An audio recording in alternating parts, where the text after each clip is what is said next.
Dear students, last video में मैंने ये बोला था कि देखो वीएन क्वेश्चन का एप्लीकेशन जो है वो जेई एडवांस में भी आया था और उसका मैं क्वेश्चन डिस्कस करूँगा।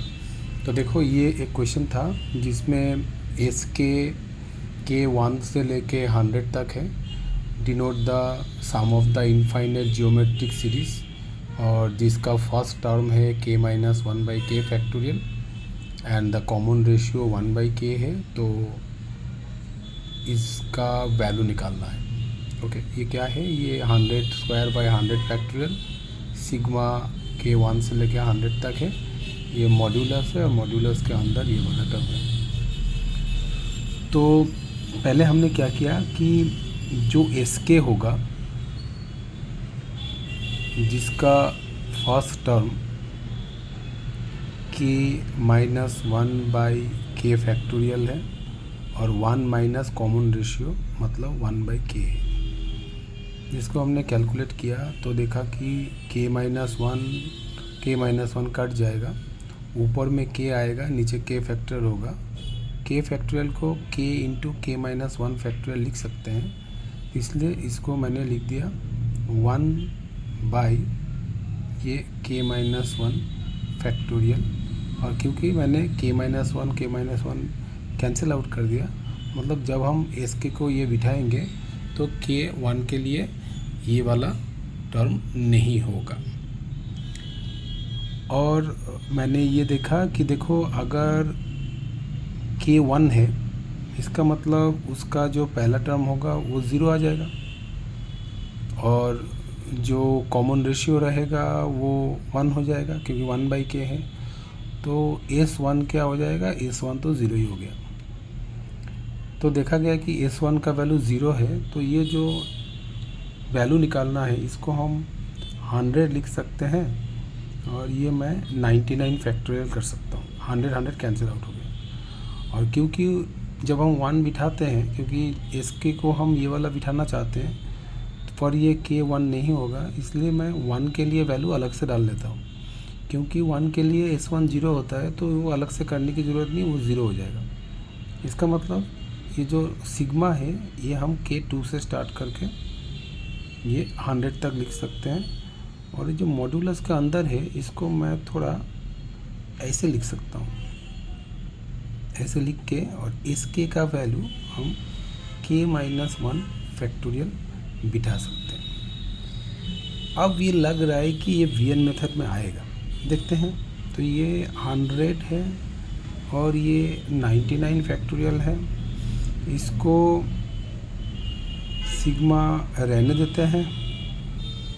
k2 से लेके ये 100 तक है, इसको इससे डिवाइड कर देंगे तो ये k-2 फैक्टोरियल हो जाएगा और ऊपर में k-1 रहेगा और यहाँ पर k/k-1 फैक्टोरियल रहेगा और ये मॉड रहेगा। तो अगर हम इस वाला को vk मान लेते हैं, अगर हम इसको k/k-1 फैक्टोरियल को vk मान लेते हैं तो ये vk-1 हो रहा है। अच्छा ठीक है, चलो हो रहा है। तो मैंने इसको इस तरह से लिखा और यहाँ पर हमने सिग्मा लिखा कि 2 से लेके 100 तक आ रहा था, मॉड भी लिखा, vk-1 भी लिखा और ये vk भी लिखा। अभी प्रॉब्लम क्या आया कि मॉड अगर नहीं रहता तो डायरेक्टली हम यहाँ पर 2 बिठाएंगे तो ये 1 होता है और 100 मतलब v2 - v100 डायरेक्टली लिख सकते थे। क्योंकि ये मॉड है, ये तो इंडिविजुअल हर एक एलिमेंट के लिए मॉड्यूलस का सम आएगा। इसका मतलब मॉड हमको यहाँ से मॉड को हटाने पड़ेंगे। तो मॉड को हटाने पड़ेंगे तो ये देखना पड़ेगा ना तो कि ये वाला टर्म पॉजिटिव हो रहा है कि नेगेटिव हो रहा है। तो इसलिए मैंने देखा अगर हम 2 बिठाते हैं तो ये होता है v1 माइनस v2। तो हम देखो v1 का वैल्यू निकाल दिए, यहाँ से 1 आ गया और v2 का वैल्यू निकाल दिए तो ये 2 हो गया। मतलब ये वाला बड़ा है, ये वाला छोटा है। तो इसीलिए हम इसको कुछ इस तरह से किया। 100 है, ये 99 फैक्टोरियल है।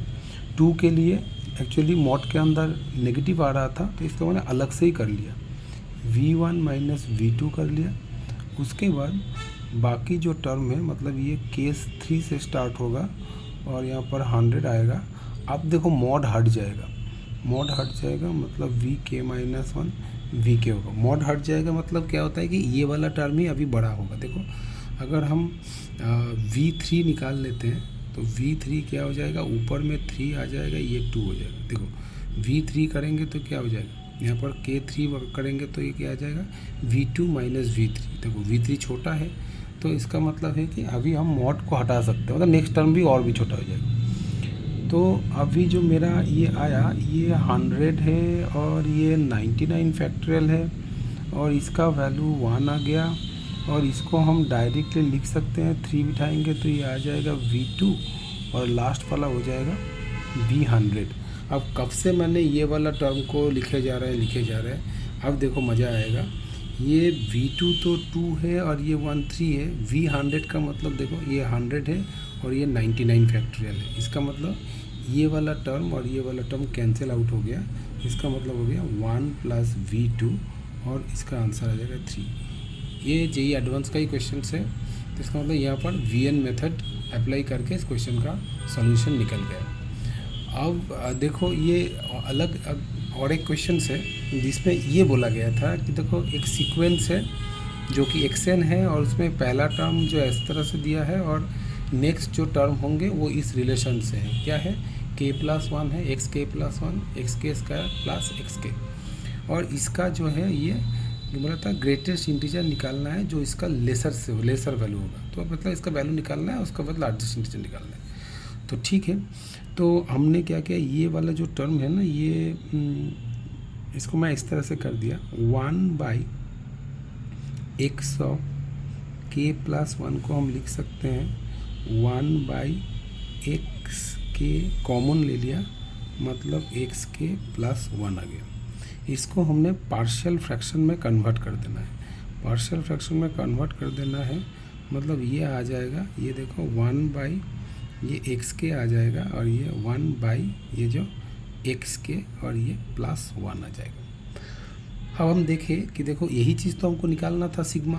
तो इसका मतलब क्या है कि 1 ये xk ये +1 वाला हो गया, इसको इधर मतलब 1 ये xk हो गया माइनस 1 xk+1 हो गया।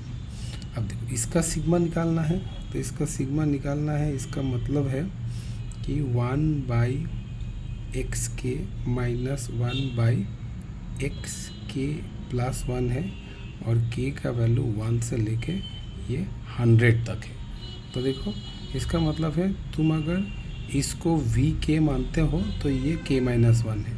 इसका मतलब यहाँ से मेरा जो आंसर आएगा, मतलब मैं इसको ऐसे मान लिया, मेरा जो vk है ये 1/xk+1 आ गया। तो मैं इसको लिख सकता हूँ कि देखो ये सिग्मा रहेगा, k1 रहेगा, ये 100 रहेगा और ये vk-1 रहेगा और ये vk रहेगा। अब यहाँ से डायरेक्टली हम लिख सकते हैं, तो ये हो जाएगा v0 और ये आ जाएगा v आपका 100। अब v0 क्या है, v0 मतलब इसके पास चले जाते हैं, 0 डाल देते हैं, इसका मतलब ये हो गया आपका 1/x1 और इसमें चले जाते हैं तो ये आ जाएगा 1/x101। अब ये जो वैल्यू है इसका वैल्यू तो हाफ दिया था, मतलब ये आ गया आपका 2 और ये जो वैल्यू होगा ये आपको निकालना है। अब देखो कैसे निकालते हैं, अब हम इसमें रिलेशन आ जाते हैं। यहाँ पर k का वैल्यू 1 डाल देते हैं तो ये 2 आ जाएगा, x1 ये आ जाएगा x1+1। तो यहाँ से क्लियरली दिख गया ये है आपका हाफ और ये है आपका 3/2, मतलब क्लियरली दिख रहा है कि ये 1 से छोटा है। पर अगर ये 1 से छोटा हो जाएगा तो ये बड़ा हो जाएगा ना। अब देखना पड़ेगा कि नेक्स्ट टर्म कैसा है। तो नेक्स्ट टर्म जब हम लिखेंगे x3 हो जाएगा तो ये आ जाएगा आपका x2 इंटू x2+1। अब x2+1 का मतलब ये क्या हो जाएगा, ये आ जाएगा 3/4 और ये आ जाएगा 1+, मतलब ये आ जाएगा 7/4। क्लियरली दिख गया ये 1 से ज़्यादा हो गया। अब इसका मतलब ये नेक्स्ट टर्म जो हम चेक करेंगे ना ये ज़्यादा ही हो जाएगा। देखो अगर हम x4 निकालते हैं तो x3 आएगा, मतलब 21/16 आ जाएगा, और इसको हम इंटू कर देंगे तो नीचे 16 ही आ जाएगा, ये आ जाएगा आपका 37। तो ये भी क्लियरली दिख रहा है कि ये मोर देन 1 है। मतलब जब अभी नीचे तरफ जाएंगे तो इसका वैल्यू बढ़ता जाएगा, इसका मतलब इसका जो वैल्यू होगा ये टेंड्स टू 0 हो जाएगा। मतलब टेंड्स टू 0 तो नहीं बोलेंगे, मतलब ये जो 1 से छोटा हो जाएगा। इसका मतलब ये जो 1 बाई ये x101 है, इसका वैल्यू 1 से छोटा हो जाएगा और 0 से बड़ा हो जाएगा। तो इसका मतलब क्या हो गया कि इसका 2 है और 2 से हम कुछ पॉजिटिव एलिमेंट माइनस कर रहे हैं। तो अगर हम इसका इंटीजर वैल्यू निकाल लेते हैं, मतलब बॉक्स पूछ रहा है, अगर हम बॉक्स पूछ रहा है इसका अगर हम कुछ नाम दे दें कि p सपोज है, तो ये बॉक्स p पूछ रहा है, तो ये आ जाएगा आंसर। p हमने किसको माना कि p माना हमने इसको हमने p माना, तो इसका वैल्यू आ जाएगा 1।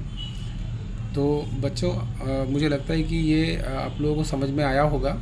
और अगर आपको इसी तरह से आपको थोड़ा हेल्प चाहिए कि तो मेरा जो चैनल है वो आप चाहे तो आप उसको सब्सक्राइब करके रख सकते हो। Thank you.